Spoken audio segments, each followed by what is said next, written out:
দর্শক, আমি এখন যে জায়গায় আছি এটা বগুড়া জেলা।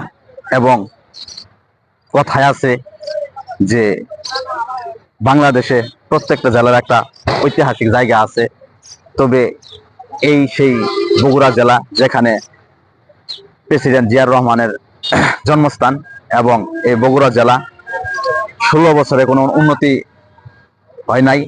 এবং এখন যিনি প্রধানমন্ত্রী আছেন তিনি হয়তো উন্নয়নের দিকে তাকাবেন। আমি এখন আছি যে জায়গাটা, এটা হচ্ছে বগুড়ার প্রথম বাইপাস মাটির ডালি নামে একটা জায়গা। সেই মাটির ডালি আমি দেখতে পাচ্ছেন আপনারা।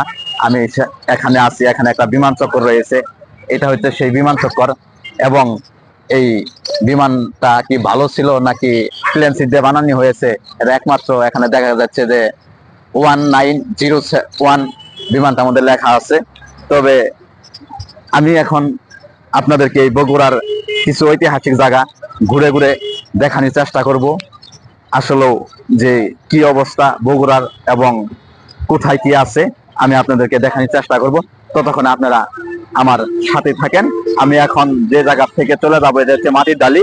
এবং এখান থেকে আমি যাব সাতমাথায়। সর্বশেষ আপনাদেরকে দেখাবো হলো বগুড়া বনানী। দেখানোর পরে এরপরে আমার যেখানে আমি যাব সেখানে আপনাদেরকে দেখানোর চেষ্টা করব। ততক্ষণ আপনারা সাথে থাকবেন, আমার চ্যানেলটাকে ফলো করবেন।